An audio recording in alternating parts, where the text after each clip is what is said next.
আজকে গাজীপুরের কালিয়াকৈরের দিকে তাকায় দেখেন, এক মহিলা তার সন্তানদেরকে নিয়ে স্বামীর কবরের পাশে দাঁড়ায় কান্নাকাটি করতেছে, আহাজারি করতেছে। লোকজন যা জিজ্ঞাসা করতেছে, স্বামীর কবরের পাশে কেন কান্নাকাটি করতেছেন?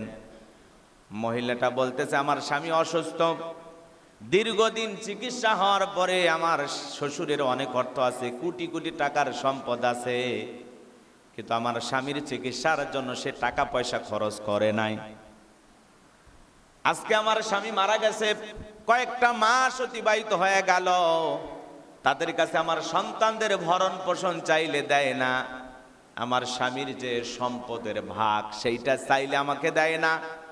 এই জন্য তাদের সাথে ঝগড়া কইরা রাগারাগি করে বাধ্য হয়ে কিছু কাপড় নিয়ে স্বামীর কবরের পাশেই শুয়ে আছে,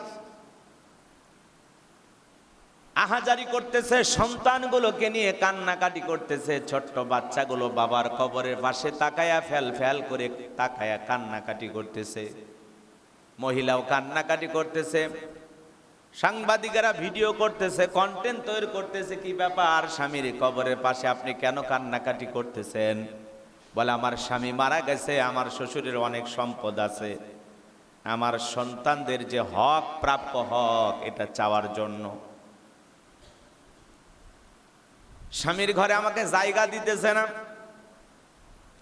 তারা আমাকে বের করে দিতে চায়, নানান অভিযোগ, নানান কথা সে বলতেছে যে আমার স্বামীও মারা গেছে, আমার ঘরে আর জায়গা হচ্ছে না, আমার শ্বশুর বাড়ির লোকজন আমাকে বের করে দিচ্ছে। এদিকে আবার শ্বশুর বাড়ির পক্ষের লোকজন অভিযোগ দিয়ে বলতেছে যে আমার সন্তানের ভালো মতো সেবা করে নাই, আমার ছেলের ভালো সেবা করে নাই, যত্ন করে না, আমার সন্তানরা অবহেলাই পড়িয়া, বউ তার সেবা না করার কারণে, অবহেলার কারণে আমার সন্তানটা আজকে মারা গেছে। আমি আমার নাতিপুতির হক তো দেবই, আমি মারা গেলে তো তারা পাবেই, কিন্তু এই মহিলা বলতেছে না, লিখে দিতে হবে, এখনই আমাকে লিখে দেন, আমার সন্তানদের লিখে দেন।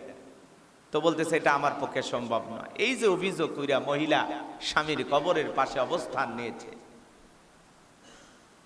আবার অনেকে বলতেছেন এটা পুরো পৃথিবীকে দেখানোর জন্য বা একটা ন্যায় বিচার পাওয়ার জন্য এই মহিলা এই আশ্রয় নিয়েছে।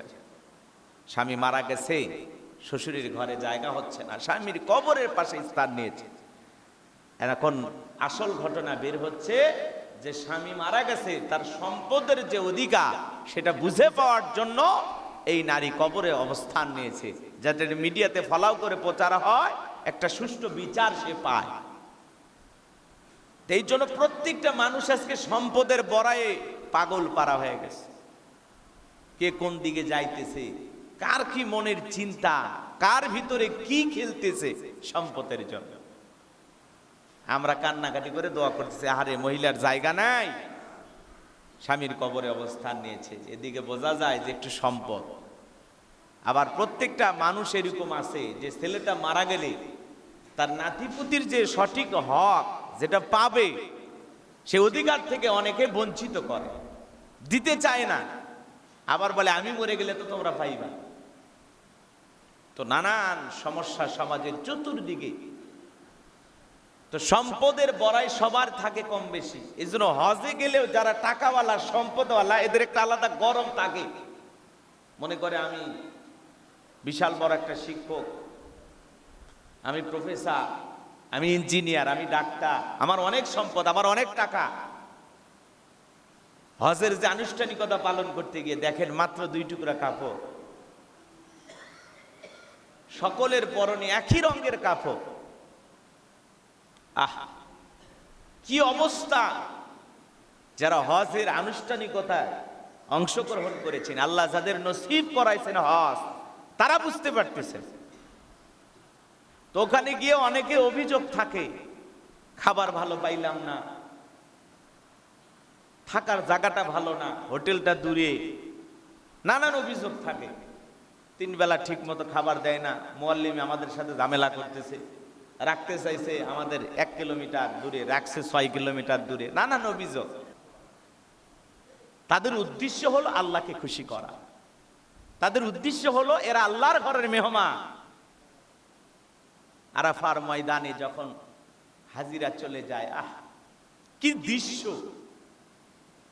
কি প্রচন্ড তাপ রোদ, এর মধ্যে মানুষ দাঁড়াইয়া আল্লাহর কাছে প্রার্থনা করতেছে, চোখের পানি ছেড়ে দিয়ে কান্না করতেছে আল্লাহর কাছে। যার যেমন ঘন্টার পর ঘন্টা মানুষ মুনাজাত করতেছে, ঘন্টার পর ঘন্টা সিজদা দিয়ে আল্লাহর কাছে কান্না করতেছে। এই দৃশ্য বলি কয়ে আপনাকে ভিডিও দেইখা টেলিভিশনে দেইখা বোঝানো যাবে না। যদি নিজের চোখে আল্লাহ কোনোদিন দেখার সুযোগ করে দেয় সেদিন বুঝবেন। আর মিনা আর আরাফার ময়দানে থাকার যে বিছানাটা, ঠিক কবরস্থানের যতটুকু জায়গা একটা মানুষ কবরে যেই পরিমাণে জায়গা পাবে, ঠিক আপনাকে মিনার তাবুতে ততটুকুই জায়গা দেওয়া হবে। ছোট্ট একটা বেড বানায় রাখছে, ছোট্ট একটা বেড, ঠিক কবরের মাপে। ওটা মনে হয় প্র্যাকটিক্যালি আপনাকে দেখানো হচ্ছে এটাই তোমার কবর। কাফনের কাপড় তো গায়ে জড়ায় আছে, আছে না? কথা কয় না। সাদা কাপড় পরে আছেন না, ওইটা তো কাফনের কাপড়। দুই টুকরা যে পরে আছেন ওইটা কি? ওইটাই কাফনের কাপড়। বিশ্বাস করেন, আমি যে কতবার ওই জায়গায় চিন্তা করছি যে হারে মালিক, প্রত্যেকটা মানুষ এই জায়গায় এসে মনে হয় সে বাঁচা থাকতেই তার কবরের যে একটা চিন্তা ফিকির, এই জায়গায় আসলে তার তৈরি হয়ে যাবে। এই তো বুঝি কবর আমার, এটাই তো কবর। চোখের সামনে কত হাজি লাশ হয়ে যাচ্ছে, সেখানে তাদের জানাজা অনুষ্ঠিত হচ্ছে। ওই মিনার তাবুতে কত মানুষ মারা যাচ্ছে, প্রচন্ড গরমে হোক, অসুস্থতার কারণে হোক, মালিকের ডাক আসছে, চলে তো যেতে হবে। চোখের সামনে নওগাঁর এক হাজি সাহেব আমাদের মারা গেল, আব্দুল হাই মোহাম্মদ সাইফুল্লাহ ভাই, তার ভাই তাদেরকে নিয়ে গেছেন। সেই তাবুতেই একজন হাজি মারা গেল, চোখের সামনে লাশটা নিয়ে চলে গেল। এই তো জীবন। তো মিনার তাবু এবং আরাফার তাবু আপনাকে শিক্ষা দেবে যে এটাই তোমার কবরের জায়গা, এতটুকু জায়গা। ওখানে ঘুমান লাগে, 3 দিন আপনি থাকবেন, ঘুমাবেন, এতটুকু জায়গা। আপনি যে ফিরবেন, এদিক ওদিক হবেন, হাত পা ছেড়ে দেবেন, সুযোগ নাই। পাটা ছেড়ে দিলেই আর একজনের পায়ের সাথে লেগে যাচ্ছে। এই পাশ থেকে পা ছেড়ে দিলে আর একজনের পায়ের সাথে কি হচ্ছে? লেগে যাচ্ছে। একটা তাবুতেই 30 জন, 40 জন, 50 জন, 60 জন করে মানুষ। আপনার জন্য 2-3টে ছেড়ে দেয়নি জায়গা। কেউ যদি মারা যায় তাহলে পাশের সিট ফাঁকা হলো, সেই ক্ষেত্রে হয়তো একটু জায়গা বেশি পারলেন। মুআল্লিম যারা নিয়ে যায় ওদেরও ঘুমানোর জায়গা নাই, এরকম ব্যস্ততা তাদের। ওরা যে একটু ঘুমাবে সেই জায়গাও নাই, সব হাজিদের দখল। এই জন্য হজ আপনাকে এমন শিক্ষা দেবে, হজের সফর আপনাকে এমন ভাবে পরিবর্তন করায়া দেবে, আপনার মনে হবে আপনি মারা গেছেন, আপনি আর পৃথিবীতে নাই। এরকম একটা বিষয় আসবে। কি প্রচন্ড গরম, এসি চলতেছে তাও আপনার কোনো কাজ হবে না, গরম, এত তাপ, এত গরম, ছটফট করে দেহটা। ঘন্টার পর ঘন্টা বাথরুমে লাইন, ওইখানে 1-1.5-2 ঘন্টা করে দাঁড়ায়